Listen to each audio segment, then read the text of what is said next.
Hello everyone, today we will talk about the language of religions.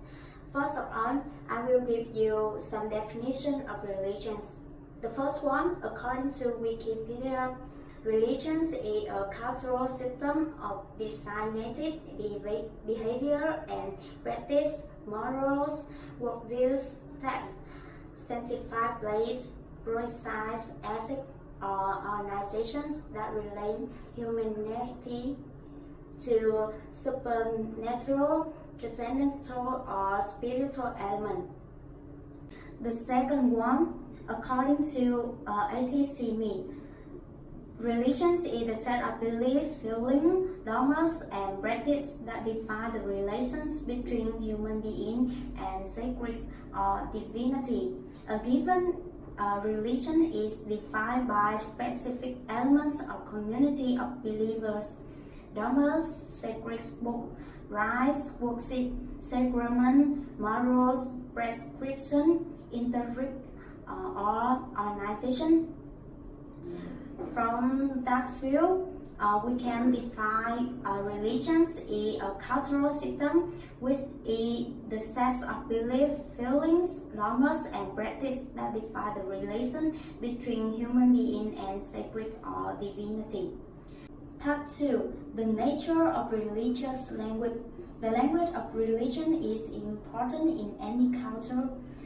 It generally can be found in many contexts, in religious newspaper and magazine, on radio for talk for the day, and in local publicity material promoting church events.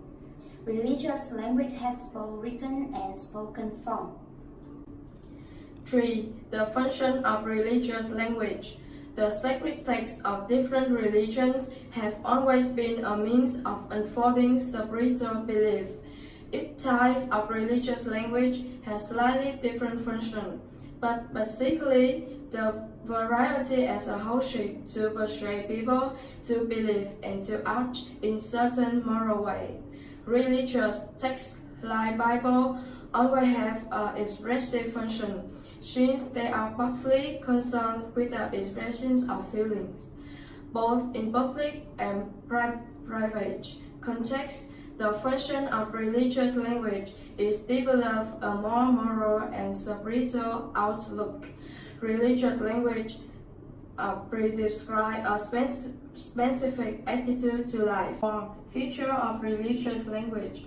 Each religion has a body of sacred texts and written doctrine which doesn't promote its particular spiritual wisdom, because Christianity has had such a dramatic influence on the English language. However, the examples because he focused on material drawn from traditional Christian sources. The distinctive linguistic feature of the writing discourses in these sections will often find parallels in texts promoting the spiritual beliefs and values of other religions. And the methods of analysis used can also be applied to other world religions. In the Christian religions, prayers are special form of polite command or request addressed to God. Liturgies are chants, thanksgivings, hymns, and psalms. Sermons are moral statements which are to promote a certain kind of faith and behavior through stories or examples. And theological texts are discursive documents with a moral purpose written by biblical scholars, theologians, or clergy. They may contain justification for certain beliefs and lifestyle, spiritual guidelines, or explanations of religious teachings. Firstly, manner. The manner is usually formal and has little similarity with informal spoken or written language. Its main use is in public group context. However, so although some features are archaic, religious language must remain accessible to the intent audience, formulating other aims likely be to God are common and lead to create a formal tone. Secondly, grammar. The grammar of traditional Czech language often resembles this older form of English, particularly in the Aries and the BCPs. In the Aries, for instance, third-person singular verbs are inflected with the suffix crypt, made and dot, and some verbs still have the older strong forms, squares for squaws, CO for sowers, spas for spouse, the use of the unstressed auxiliaries due to in decay part-time is also archaic.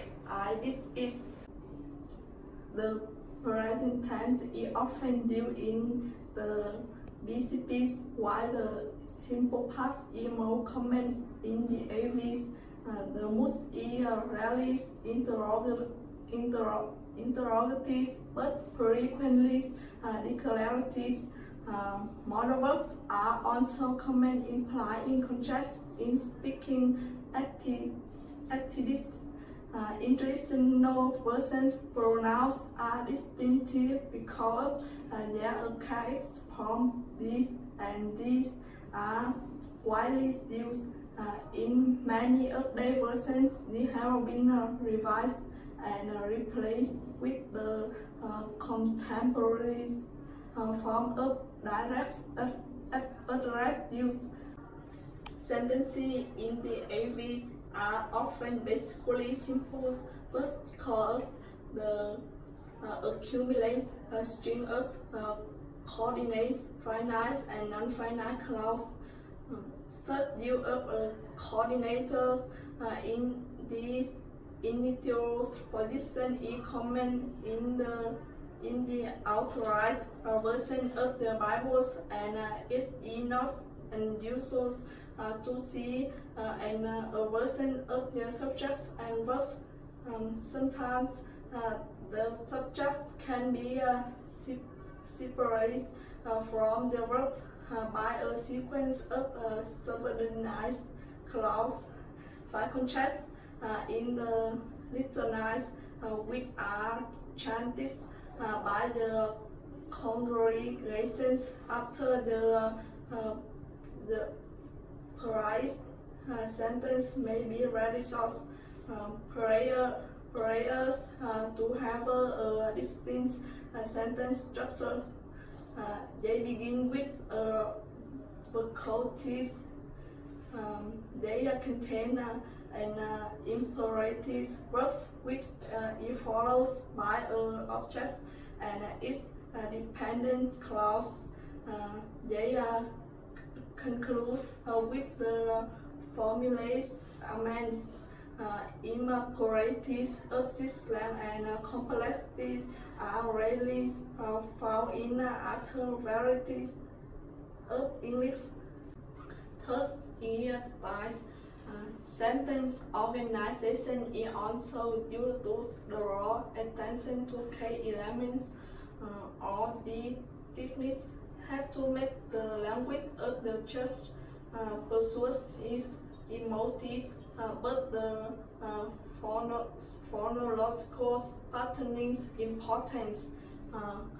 Coordination and the frequent use of pause marks by a comment give it a sonorous and resonant tones. About a literary device, the use of figurative language is central to the field of religions. Metaphors add an extra layers of meaning to the story that provide the spiritual philosophies of a religion. For example, the figurative description of God's answers at first portrays the power of God to punish those who do not follow the spiritual path. The next is typographical features. It's often used to help the congregation read the relevant part of the service, successfully paragraphing and spacing split that into units with guide the readers. Capitalization marks proper nouns, personal title, and pronouns referring to the deity. In some texts, punctuation has a phonetics values. Full stop not always used to mark the grammatical end of a sentence, but sometimes in premature phonological pause, comment can reflect a brief pause, and colons can be equivalent to the other. Types of religious language. First of all, univocal language. Using words and phrases in their everyday sense. It is possible to understand God because we know the nature of God's love, because we understand human love. Univocal language doesn't always work because if we refer to God and people in the same way, then we are unable to tell the difference them. The second, equivocal language. Using the same words but in a totally different way.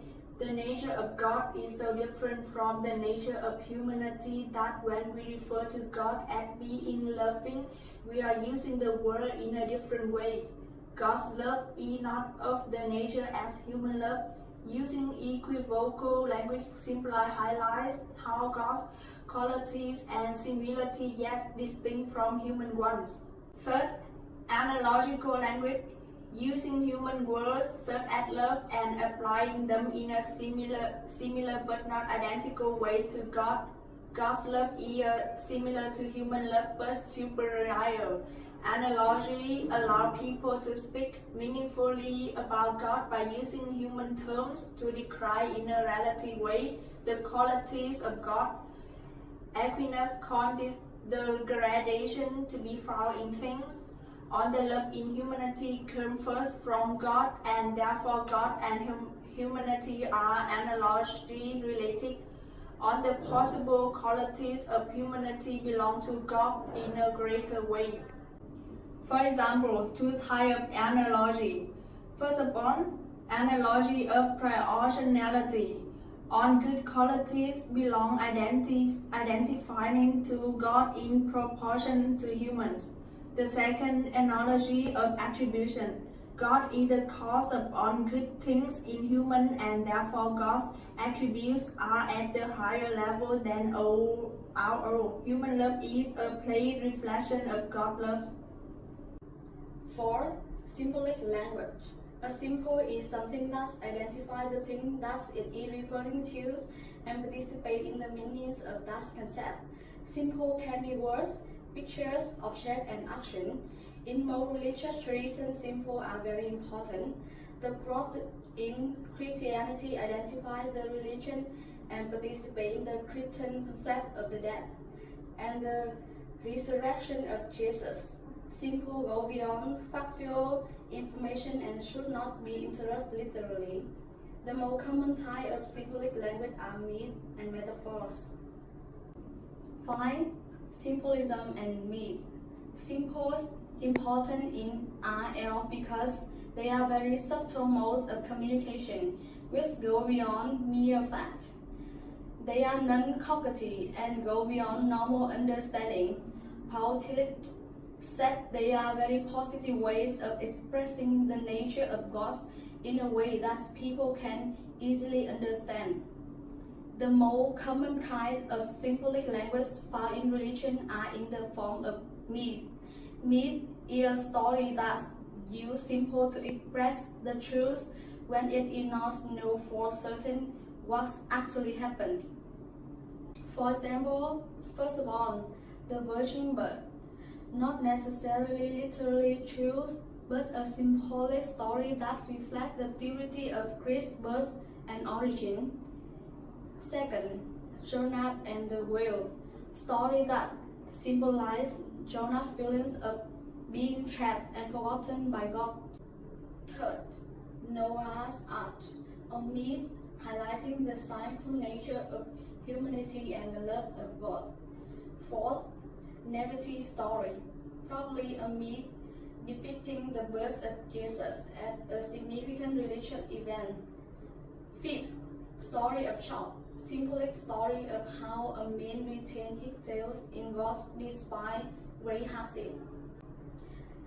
Sixth, criticism of symbolic in RL. A.